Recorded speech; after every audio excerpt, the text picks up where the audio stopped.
Assalamualaikum warahmatullahi wabarakatuh. Waalaikumsalam warahmatullahi wabarakatuh. Sobat Siniar BPMP Provinsi Nusa Tenggara Barat bisa bincang santai di mana saja berada. Semoga tetap dalam keadaan sehat dan semangat. Kembali lagi nih dengan saya Baik Haimun. Di momen yang sangat luar biasa ini kita berkolaborasi dengan berbagai instansi yang berkaitan langsung dengan dunia pendidikan dalam upaya mewujudkan NTB Satu Data. Seperti kata pepatah, tak kenal maka tak sayang maka tak saling sapa. Karena itu mari kita kenalan dulu. Di sebelah kanan saya langsung ini dengan Bapak Ripai dari Dinas Pendidikan dan Kebudayaan Provinsi Nusa Tenggara Barat. Assalamualaikum Bapak. Waalaikumsalam. Apa kabar? Alhamdulillah baik. Nah, di sebelah Pak Ripai ada Pak Arkan dari Dinas Bapeda Provinsi Nusa Tenggara Barat. Assalamualaikum Bapak. Waalaikumsalam. Apa kabarnya ini? Semangat Pak? Sehat-sehat. Luar biasa. Nah, yang cantik ini yang dari Dinas Kominfotik ini dengan Ibu Lili. Assalamualaikum Ibu. Waalaikumsalam warahmatullahi wabarakatuh. Alhamdulillah. Luar biasa. Tema kita kali ini tentang upaya kita sinkronisasi Satu Data ya menuju NTB Satu Data. Nah, menurut Pak Arkan ini dari Bapeda Provinsi seperti apa Pak NTB Satu Data itu? Kami dari Bapeda di bidang P2M memaknai NTB Satu Data itu merupakan sebuah portal sistem data terbuka yang menyediakan menyediakan data resmi pembangunan Provinsi Nusa Tenggara Barat yang dihimpun dari berbagai organisasi perangkat daerah dan pemangku kepentingan lainnya kepada masyarakat. Nah, kalau di Kominfotik seperti apa upaya atau merunning NTB Satu Data itu Mbak Lili? Kalau upaya merunning ya, kita prosesnya panjang sebenarnya. Cuman saya ceritakan singkatnya aja. Jadi NTB Satu Data itu kita sudah running dari awal sebelum Satu Data Indonesia itu ada.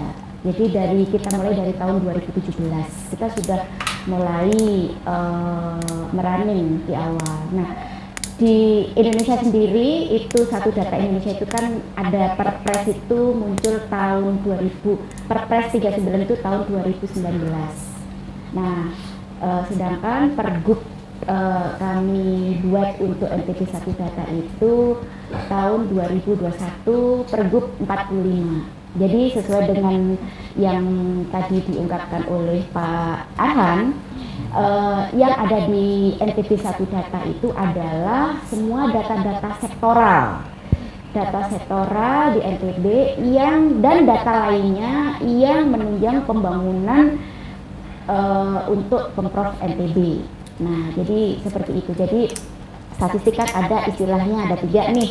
Ada namanya statistik murni yang dikerjakan oleh BPS, statistik sektoral oleh Diskominfotik, dan statistik khusus yang dilakukan oleh khusus dari pelaku statistik. Nah, untuk sektoralnya, di mana data-data dari semua OPD itu kita himpun di dalam suatu portal terbuka yang kita beri nama NTB Satu Data. Nah, itu jadi di sana NTB Satu Data itu semua data berkumpul di sana, dan banyak juga yang terintegrasi dengan data-data lainnya. Jadi bukan hanya dari sektoral yang ada di Pemprov, jadi harapannya data-data vertikal pun kita akan berintegrasi. Dan sekarang yang sudah berintegrasi dengan BPS, dengan banyak dinas-dinas yang memiliki aplikasi-aplikasi khusus. Nah, itu. Seperti itu. Nah, Pak Ripai, kalau di Dikbud Prop sendiri upaya menuju NTB Satu Data Pendidikan itu seperti apa Pak di sana? Baik, begini ya. Sebenarnya sebelum NTB Satu Data itu ada istilah sebelumnya namanya lumbung data. Saya ikut menyusunnya itu tahun 2015 kalau salah, dengan bantuan dana dari Australia, dan itu ada kantor khususnya di Jalan Sriwijaya ya, baru kemudian menjadi NTB Satu Data. Kalau saya pribadi sebenarnya dari sisi dinas pendidikan ya, ini adalah suatu yang sangat baik tapi masih belum optimal ya, khususnya di terkait dengan data pendidikan itu masih belum terpenuhi di situ semua ya, secara baik secara agregat, karena ada semuanya yang tidak pernah kita bisa coba pisahkan apa sih itu data, statistik, dan informasi. Kadang yang kita sebut data itu sebenarnya bukan data tapi statistiknya. Kalau data itu sebenarnya kumpulan dari fakta yang tercatat, itu data. Kalau sudah menjadi ukuran dari data dari fakta tadi, maka dengan statistik. Misalnya rata-rata lama sekolah itu statistik sebenarnya. Data itu sebenarnya by name by address, itu sebut kita dengan data query atau data agregat. Semestinya di situ sudah ada dia di satu data ini. Sehingga kalau kita mau membaatkan, anggap saya misalnya kita ingin menuangkan untuk mencegah potensi DO ya, atau orang siswa yang rentan putus sekolah. Mungkin secara statistik sudah kita kelihatan potensi-potensi dan lokusnya. Tapi ketika kamu rancang sasaran programnya atas nama siapa, itu sulit sekali kita lacak. Nah sebenarnya harus ada integrasi ya. Sebenarnya data ini sebenarnya sudah ada di semua server. Sekarang misalnya di Pusdatin ada data pendidikan, ada data dari EMIS, Dapodik, ada data di Dukcapil. Ketika kita mau sinkron validasi data NIK siswa kan harus sinkron dengan Dukcapil, sebenarnya sudah ada di situ. Sebenarnya kita ini khususnya kalau harapan saya dalam peran saya di NTB 1 Data, mereka sudah bisa cloning semua data ini masuk di dalam server Kominfo, baru kemudian kita bikin semacam suatu aplikasi mesin yang bisa beradaptasi dengan data itu dan kebutuhan setiap instansi. Nah, sehingga nanti di running masuk input dari sekolah masuk ke servernya Pusdatin, kemudian di cloning ke datanya tadi di Kominfo 1 Data, ada mesin di situ yang melakukan analisa. Apakah analisanya secara statistik atau bukan analis secara artificial intelligence dengan mencoba memahami ya. Karena data-data ini kan di lapangan ada sifatnya outlier, ada yang masih harus diuji validasinya. Mesinnya sebenarnya harus ada di situ. Nah misalnya contoh saja, kalau angkat kita Dapodik, Pak, kita dari data agregat usia peserta didik. Kadang di SMA sederajat itu masih ada sisanya 10 tahun. Nah, itu kan impossible. Masalahnya apa? Sebenarnya ketika mereka entry NIK, itu yang tercatat di Dukcapil. Nah sehingga yang itu harus ada mesin yang mendeteksi itu di situ. Nah biasanya bisa dengan mesin artificial intelligence kita bisa cerdas secara statistik mana lokus-lokusnya. Atau misalnya rombel rasio antara ruang belajar dengan rombel misalnya, ini dari pendidikan ya. Banyak sekali di lapangan karena kondisi tertentu ruang kelas itu disekat-sekat. Nah misalnya rombelnya ada 12, ruang kelasnya ada 6. Nah mereka kemudian sekat-sekat, maka di saya Dapodik kebaca 12. Otomatis rasionya udah kelihatan akan terpenuhi. Tapi sebenarnya tidak di lapangan. Nah ini sebenarnya harus ada mesin yang menganalisa. Kalau misalnya modelnya di sana OPD input, itu akan sangat sulit terintegrasi. Karena pada dasarnya data itu kan sudah di mesin. Sehingga bagaimana kita interaksi secara mesin saja. Kemudian Bapeda butuh indeks pendidikan dengan parameter. Sebenarnya di data Dukcapil, di data Pusdatin, data ini sudah ada. Tinggal bagaimana mesin ini bekerja. Kalau kita yang harus kemudian menghitung ulang, menginput ulang, itu akan jauh dari harapan. Yang kita harapkan dari kinerja dari satu data. Ini hanya sebatas portal menampilkan informasi. Kalau kita mau detail ke belakang datanya mana? Itu susah juga. Karena kalau kita mau merencanakan secara sasaran di DPA itu, by name, by address, alamat lokasi sehari harus ditulis. Kemana lagi kita gairkan masih juga menjadi sesuatu yang masih belum optimal. Nah, mungkin itu ya sementara seperti itu ya. Ya. Nih Pak, kalau di Bapeda misalnya hal-hal apa yang sudah dilakukan di sana untuk upaya peningkatan mutu pendidikan di NTB, baik itu mungkin support dari dana, dari Sarpras maupun dari tenaga dan lain-lainnya, mungkin bisa digambarkan. Upaya-upaya yang sebagai dukungan dari Bapeda sudah dituangkan dalam pembiayaan baik itu Sarpras, tenaga pendidikan ataupun yang semua yang ada dalam perencanaan pendidikan sudah dituangkan dalam dokumen perencanaan, seperti kan kita punya tahapan-tahapan dari RPJMD, Rentra, PPAS ataupun RKPD yang semua itu sudah tertuang dalam rencana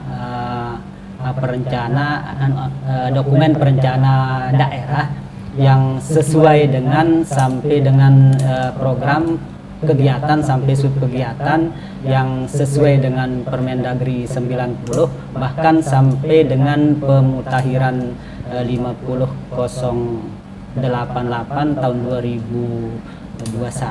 Di sana sudah dituangkan sampai dengan pemenuhan SPM dari Sarpras sampai dengan peningkatan kapasitas sumber daya manusianya yang di sana sudah sedemikian rupa, sedemikian rinci. Nah, sekarang dari Dikbud harus konsisten dengan itu sampai dengan rencana strategisnya gitu. Jadi seperti itu ya. Nah, kalau di Kominfotik tadi kita mendengar dengan gamblang dari Dikbud berbagai macam data itu, apa kendala-kendala yang dihadapi ketika mau menyatukan data-data ini menjadi data-data yang akurat, itu seperti apa problem yang dihadapi di Diskominfotik itu? Oke, terima kasih. Nah, ini ya kalau secara teori sih seperti itu kayaknya gampang ya, tapi hal yang mendasar masih banyak terjadi. Satu, ego sektoral. Nah, jadi kami keterlambatan data untuk data agregat saja, memang kalau yang dibicarakan tadi itu adalah idealisnya, memang seperti itu, harapannya seperti itu. Nah, cuman dengan banyak kendala yang kami hadapin, yaitu yang pertama adalah ego sektoral. Kadang-kadang dari tenaga teknis sendiri itu masing-masing OPD bercerita kadang-kadang sulitnya mencari untuk mengkolek data itu dari dinasnya sendiri, karena dari masing-masing bidang belum nyatu di OPD masing-masing. Itu satu. Jadi ego sektoral itu masih kuat sekali. Kedua adalah ini kadang-kadang ini yang sering terjadi, itu tenaga teknis yang sudah terlatih, artinya profesional gitu ya di OPD masing-masing, tiba-tiba dia mutasi. Nah, pada saat mutasi ini sudah data-datanya, artinya pada saat berpindah orangnya, datanya sudah harus merangkum dari awal lagi, harus belajar lagi. Nah, itu. Ini yang ini kayaknya ini mumpung ada Bapeda, tidak ada alokasi khusus untuk kolek data atau mungkin untuk tim teknis. Jadi data ini kan sekarang menjadi suatu kekayaan baru yang melebihi minyak ya, ini oil lebih di atasnya itu. Nah, memang ini benar.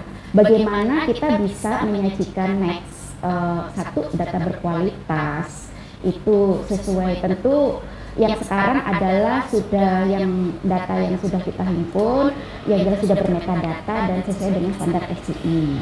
Nah, tentu pengguna ini kan macam-macam nih, ada yang dari riset, dari macam-macam, dari itu perencanaan anggaran dan seterusnya. Nanti itu next semua by data. Nah, inilah yang kita perlukan suatu komitmen ya, kayaknya ini timingnya pas banget, luar biasa. Jadi ada Dikbud, ada Bapeda, ada Kominfo. Jadi kesulitan dari NTP 1 data sendiri, terutama data Dikbud. Data Dikbud ini paling banyak, Mbak. Nah, paling banyak dan termasuk salah satu support menjadi indikator dalam peningkatan IPM. Kita tahu IPM kita berapa. Ya, kayaknya sih seperti itu. Nah, artinya ini itu kalau kita berbicara lebih detail, sehingga ya memang dibutuhkan anggaran khusus kalau secara ideal yang diceritakan oleh Pak Ifai tadi. Namun kita ini kan tetap harus berjalan, tetap melakukan apapun yang terjadi. Jadi itu kendala-kendala yang kami alami adalah terutama seperti itu yang dasar. Jadi ya sehingga nantinya dengan adanya sinkronisasi data ini, satu data ya, semua kan jargonnya satu data itu sudah luar biasa. Jadi satu data nanti apa yang ditampilkan dari mulai dari Dikbud, dari yang tampil di NTP 1 data sudah sesuai. Saat ini ya memang harapannya semuanya by address, tapi tergantung dari OPD-nya sendiri itu, karena mereka orang-orang teknisnya semua mengalami kesulitan-kesulitan seperti itu. Sumber data. Seperti yang kita dengarkan tadi Pak Dipai, katanya Bu Lili ini data yang paling besar itu kan di Dikbud. ya. Bagaimana mensinkronisasi data di Dikbud itu, Pak? Jawabannya sebenarnya di BPMP dapatnya. Oh, di BPMP Iya. lagi. BPMP itu adalah sebuah kementerian, dan kementerian itu punya koneksi dengan Pusdatin. Data itu ada di Pusdatin semua. Ya, betul. Nggak ada. Tinggal kasih nggak kita data itu, data query-nya sama data atau data agregatnya. Boleh secara BNP yang mendownload dari Pusdatin dan akunnya, kemudian ngasih kita ke Dikbud, kita bisa olah dengan suatu mesin khusus yang bisa kita rancang. Atau mungkin Pusdatin ngirimi kita. Jadi pembicaraan terakhir ini dengan Pusdatin kemarin, mereka itu siap untuk cloning data, ya, asimilasi data dengan kita, dengan syarat satu menyiapkan server, fasilitas server, kemudian menyediakan perjalanan dinas untuk 3 orang untuk melakukan setting nanti. Untuk tahun 2023 saya sudah minta spesifikasi servernya, spesifikasi server ke ke Pusdatinnya melalui Balai Teknologi ya di kita. Saya sudah cek di Kominfo, server yang dibuat ada di sana dan cocok. Cuman yang belum ada kata kemarin UPS, dan kami sudah coba anggarkan UPS tahun 2003 untuk mensupport itu. Tinggal nanti mungkin tindak lanjutnya. Secara servernya saya sudah siapkan untuk tahun 2003. Dan nanti mohon BPMP untuk bisa membantu ya mensukseskan ini cloning data dari servernya Pusdatin ke servernya Kominfo. Jadi sifatnya data-data kayak misalnya data pendidikan yang dikelola EMIS itu kan tertampung di Pusdatin. Ketika sama karena setiap orang yang punya NIS sama NPM pasti ada di Pusdatin. Data dari Dinas Pendidikan Kabupaten Kota ada juga di Pusdatin. Data Dukcapil ada juga di Pusdatin. Kenapa? Ketika dia sinkron NIK untuk memperval PD, kan ngeceknya ke NIK NIK yang ada di Capil, artinya apa? Di Pusdatin ada datanya. Nah sekarang bagaimana data ini sebenarnya berbicara saja server Pusdatin dengan servernya Kominfo, kemudian mesinnya mengolah. Jadi kalau kita menggunakan cara konvensional harus diinput ulang, kemudian diolah lagi di bidang, UPD, input lagi, itu data yang terjadi. Kenapa? Satu, rotasi orang, kemudian kemampuan SDM. Ketiga, kalaupun misalnya OPD akan mengolah, dia download, bukan login lagi dapodik, kemudian ngolah data itu ditaruh. Itu kan butuh energi, mendingan aja langsung kirim data dari Pusdatin, nanti mesinnya Kominfo yang mengolah sesuai dengan kebutuhan daerah. Ya, jadi saya sudah buka bicara dengan Pusdatin kemarin, nanti mungkin bisa disupporting dari BPMP karena yang langsung di bawah kementerian.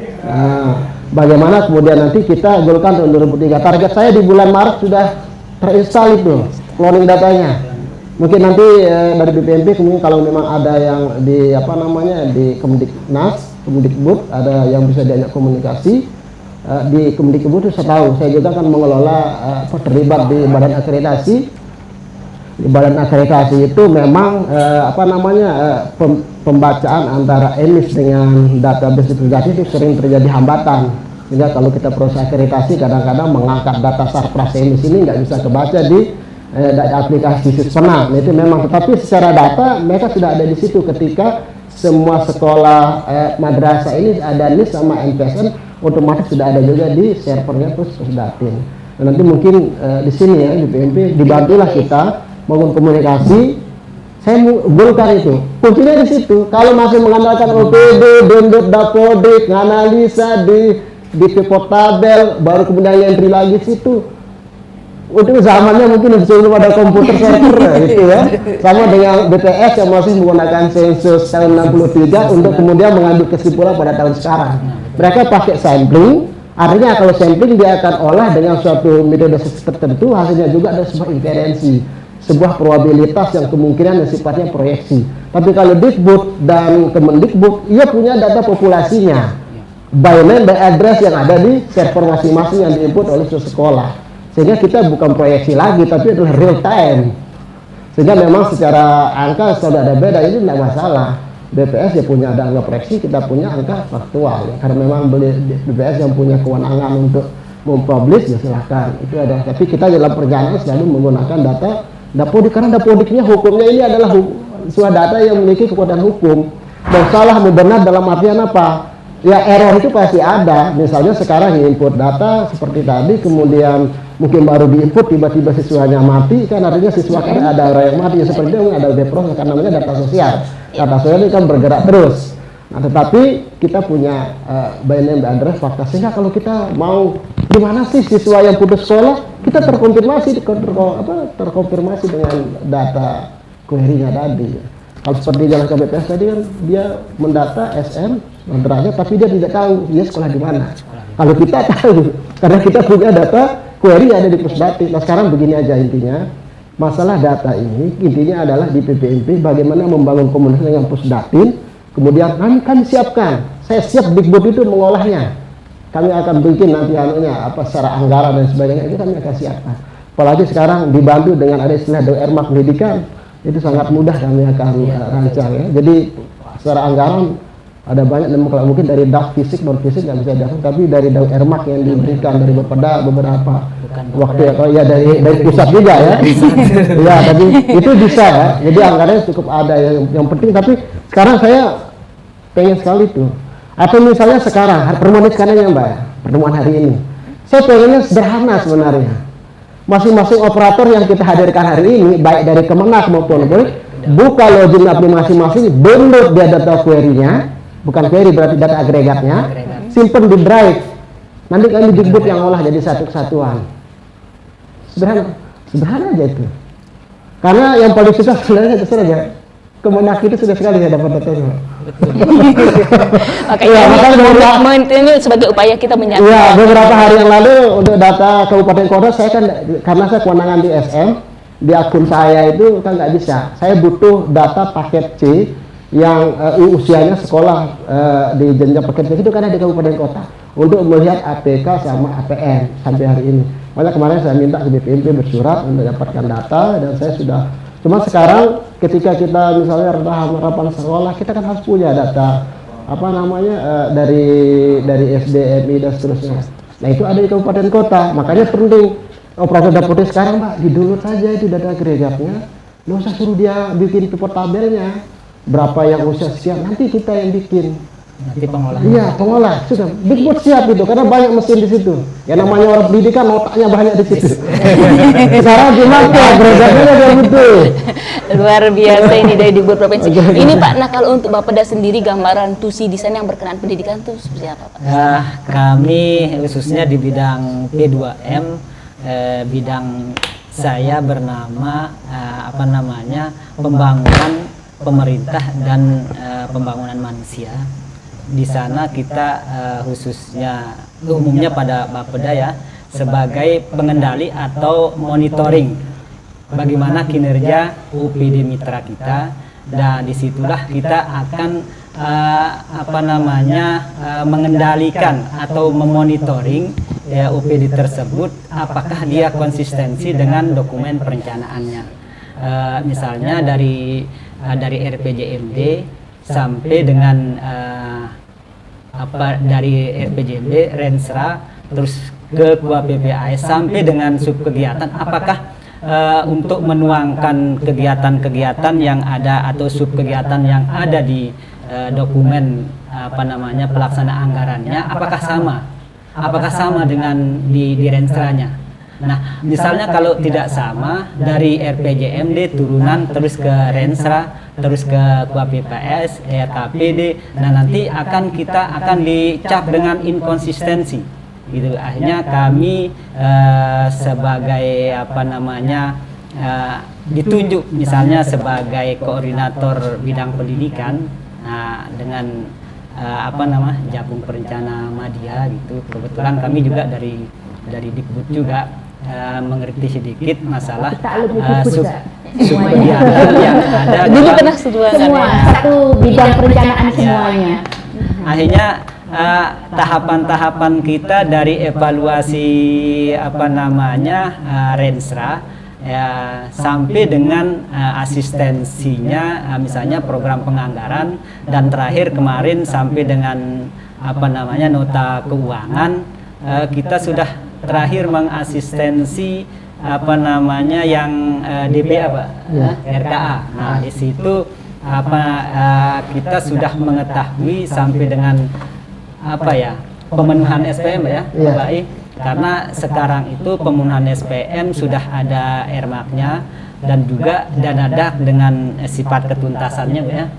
sifat ketuntasan. Misalnya kalau misalnya data Dapodiknya tidak benar, dari inputan operator tidak benar, akhirnya nanti berpengaruh sama dari semua segi, misalnya dari dana daknya, dana bosnya, sampai dengan pemenuhan sertifikasi gurunya juga akan berpengaruh. Nah, disitulah kita juga memonitoring seperti apa DPS terakhirnya, apakah dia konsisten dengan rensranya seperti itu.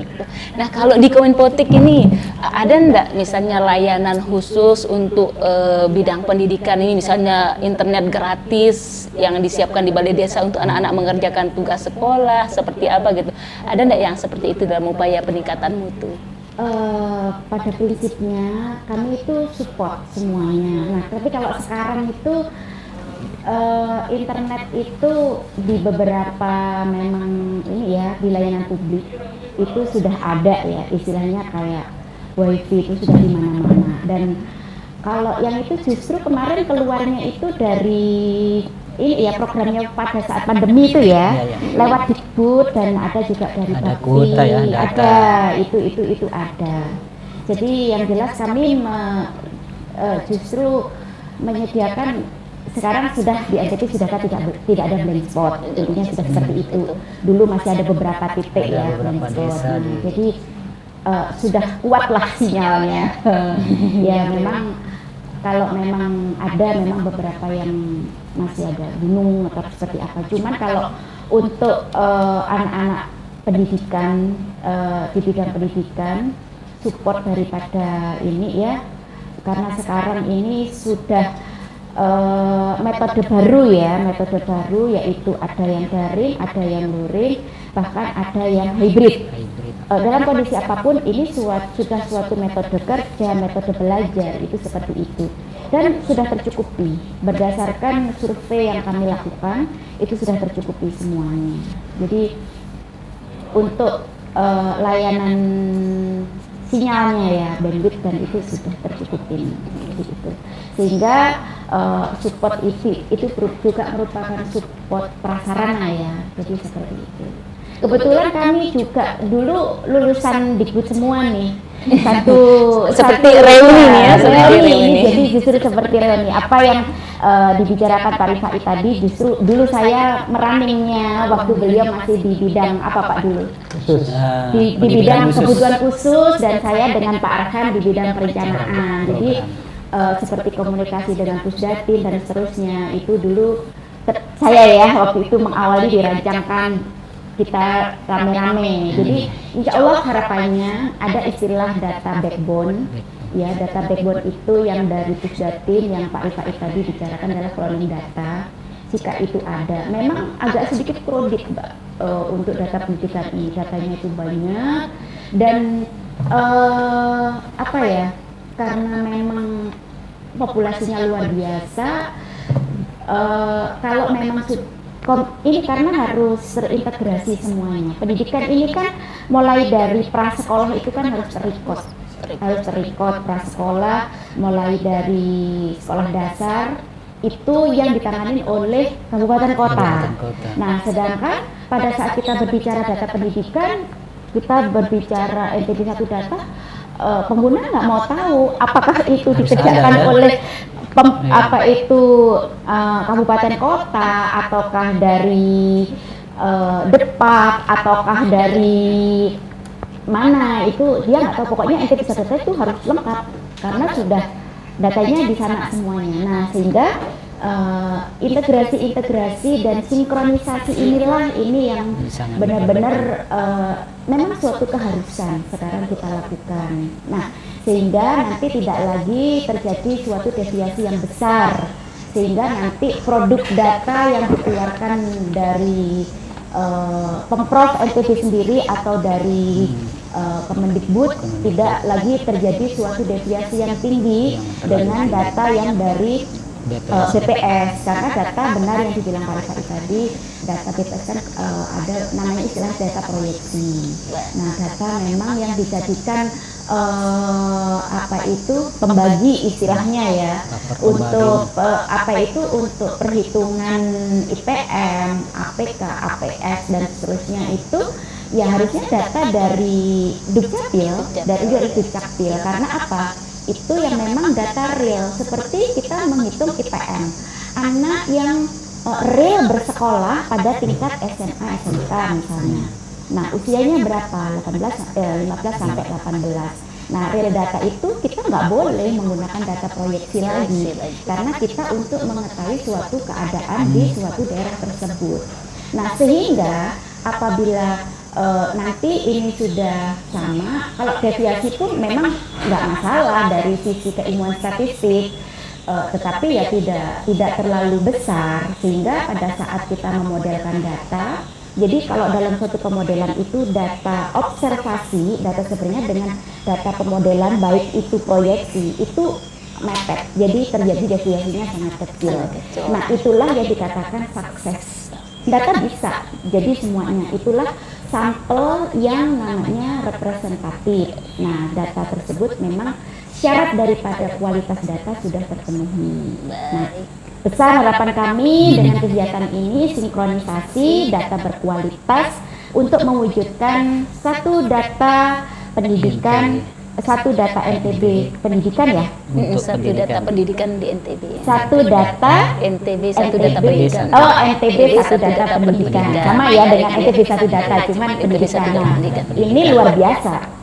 Jadi NTB satu data pendidikan ini akan luar biasa, harus suatu keharusan kita lakukan sinkronisasi data biar tidak terjadi duplikasi data, tidak terjadi deviasi yang tinggi dan error-error lainnya. Dalam suatu statistik itu ada banyak sekali error, itu sudah benar-benar kita bisa minimalisir dan benar-benar menghasilkan data yang berkualitas, sehingga kesimpulan dan kebijakan yang kita ambil tepat sasaran, bahkan kita bisa rekomendasikan untuk perencanaan, sehingga perencanaan by data, jadi tepat sasaran. Seperti itu harapannya. Baik, selanjutnya closing statement ini dari Pak Arhan ini untuk kegiatan sinkronisasi data menuju NTB 1 data pendidikan ini seperti apa harapannya ke depan, Pak? Mungkin harapan kami untuk meningkatkan sinkronisasi peran yang kita istilahnya kolaborasi di tingkat stakeholder yang bagi pengguna data ataupun yang mengolah data itu, misalnya keterlibatan dari semua pihak, baik itu dari kementerian ataupun yang dari lembaga atau ormas masyarakat yang mengelola pendidikan swasta, dari LSM atau NGO.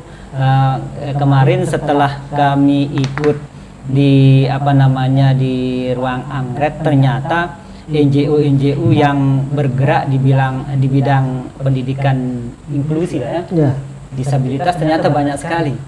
Kami di Bapeda tidak tahu, cuman kami tahu itu cuman yang inovasi. Ternyata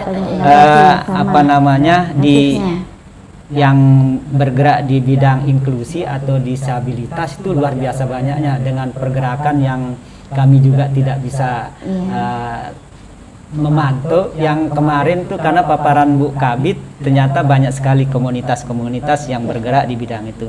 Dan ya termasuk sebenarnya kemarin lupa kami untuk mengikutkan inovasi. Sebenarnya dia punya aplikasi, bagaimana dia punya aplikasi dashboard untuk pendidikan inklusi.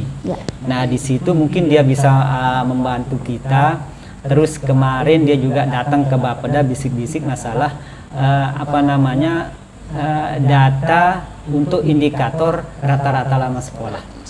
Sehingga disitulah kami bergerak untuk ke Dukcapil, bagaimana kami bisa mendapatkan data masalah angka umur 25 tahun ke atas, karena itu irisan dari rata-rata lama sekolah.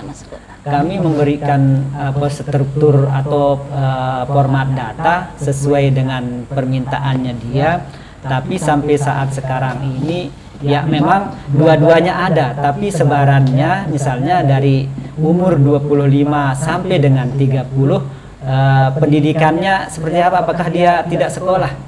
Apakah dia tamat SD sampai dengan S3? Tapi itu belum kami dapatkan. Nah, disitulah peran-peran daripada atau kolaborasi dari setiap instansi yang punya kepentingan gitu, atau pengguna data gitu. Karena Dukcapil itu ya sama dengan BPS juga kriteria-kriteria itu berbeda. Misalnya pendidikan menengah itu kita kan 16 sampai 18. Tapi di Dukcapil itu angkanya 15 19 sama dengan BPS. Nah, disitulah tempat kita bagaimana cara kita memilah umur 15 sampai 19. Ya. Gitu, karena untuk mendapatkan APK APM misalnya kan kita menggunakan kalau Dikmen itu 18 sampai 18. Ternyata di BPS itu sama di Dukcapil itu 15 sampai 19. Padahal mereka menghitung. Nah, itu Menghitung APM sama maksudnya Iya. ada dia punya data yang sama 18, dari ya. misalnya dari SD-nya pasti berbeda ring kalau kita up to sampai 12 atau baik. Iya. Nah, terus 13 sampai 15. Nah, itu disitulah tempat Deviasi deviasinya datanya gitu. besar di sana Di karena situ ada tempatnya. Nah, standar yang digunakan berbeda. disitulah kita mengharapkan peran serta dari instansi-instansi yang lintas sektor, multisektor, multi pihak gitu, lintas pihak yang berkepentingan, supaya bagaimana kita mendorong data-data BPS itu sumbernya dari Dapodik lah, ya, Dapodik, Eris, Dukcapil, nah, itu sama sih sehingga karena ketimpangan atau deviasi daripada angka-angka misalnya rata-rata lama sekolah itu kan nanti itu salah satu faktor untuk indikator IPM kita.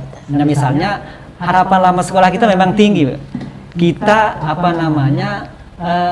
urutan 5 Indonesia, itu bahkan 5 untuk harapan lama sekolah. Dari bawah Tapi dari atas ini harapan lama sekolah. Tapi ini di atas nasional ya. Ya, tapi ya rata-rata lama sekolah kita nomor 2 dari bawah. Nah, disitulah ya kita akan mau cari tahu umur 25 tahun ke atas dari sebaran tingkat pendidikannya. Disitulah karena irisan untuk perhitungan rata-rata lama sekolah. Nah, kita harapkan kemungkinan mungkin dari Dikbud ada NGO selain inovasi, karena saya tahu cuma inovasi aja, akhirnya pada saat ada kepentingan dari dari inovasi pasti dia akan ke Bapeda dengan menemui kami, bagaimana masalah itu saya bawa ke Pak Kaban. Nah, akhirnya ini sampai saat ini kami sih belum mendapatkan penduduk penduduk 25 tahun ke atas terjabar dengan tingkat pendidikan. Baik, selanjutnya ini closing statement dari Dikbud Provinsi seperti apa, Pak? Menurut saya gini ya, sederhana. Satu, fasilitasi dari BPNB, bagaimana cloning data itu bisa terjadi. Nanti big bond data itu ada di server Kominfo ataukah mungkin di servernya, atau kita bisa mengakses, Dikbud bisa mengakses untuk mesin analisisnya, nanti kami bisa siapkan. Atau yang kedua, sebelum itu bisa terjadi, bagaimana melalui sebuah kegiatan atau perjanjian kinerja antara Dikbud Kabupaten Kota, Kemenak, kemudian BPNB, kemudian Dikbud Provinsi, mari kita buat komitmen kerja MOU, kemudian siapkan satu dashboard atau semacam Google Drive, cut off data-data ini dari operator masing-masing kabupaten kota, simpanlah di drive-nya BPNB, nanti kami bisa akses, nanti kita olah bersama, hasilnya kemudian untuk satu kita. Itu simpelnya. Ya, jadi sejauh data-data masih tersebar, kemudian kita kesana kemari nyarinya, itu sulit.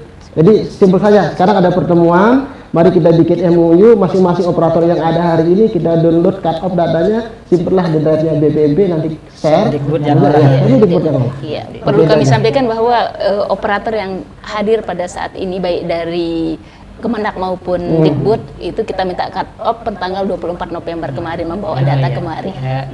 Sebelum apa namanya waktu kita rapat itu memang kesepakatan sebelum diluncurkan surat sebelum diluncurkan surat memang sudah itu permintaannya, karena kalau misalnya pada saat hari ini dia mendownload kemungkinan ya apa namanya Nggak masalah. tidak bisa dia Apa ya, nggak karena bisa? tidak maksudnya apa kuota yang disiapkan hotel mungkin tidak bisa dia akan Bisa. mengangkat itu karena banyaknya data Pemakai ya banyak. pemakai. Kalau tidak sekarang kan bisa nanti.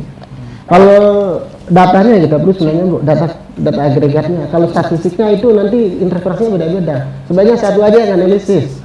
Setiap orang analisis ya nanti alat hitungnya, kemudian konversinya itu beda-beda, kita akan punya interpretasi yang beda. Nanti outputnya apa bagus satu ya? Bisa. Nah itu. Baik, terima kasih ini atas waktunya Oke. Pak Rifai, Pak Arhan maupun Bu Lili, Sobat Siniar BPMP Provinsi Nusa Tenggara Barat bisa di mana saja berada. Demikian bincang santai kita kali ini dalam upaya NTB Satu Data Pendidikan. Kita akhiri dengan sebuah pantun ini Bapak Ibu. Di Hotel Jayakarta Senggigi kita bertemu.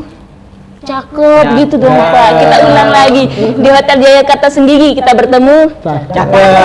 Lingkungannya begitu luas, indah di tepi pantai. Cakep. Mari kita berkolaborasi menjamin mutu Cakep. Cakep. untuk pendidikan yang maju berkualitas di daerah NTB. Terima kasih Bapak Ibu di mana saja berada. Mari kita terus bersama-sama mengisi, menyajikan data yang akurat, data yang faktual sebagaimana adanya, karena saya yakin Bapak Ibu bukanlah bagian dari jargon bahwa data tidak pernah bohong, yang bohong adalah yang mengisi data. Saya yakin kita semua yang mendengarkan, yang menyaksikan siniar kita kali ini bukan termasuk bagian dari itu. Sampai bertemu lagi di edisi selanjutnya. Saya Baik Haimun. Assalamualaikum warahmatullahi wabarakatuh. Waalaikumsalam warahmatullahi wabarakatuh.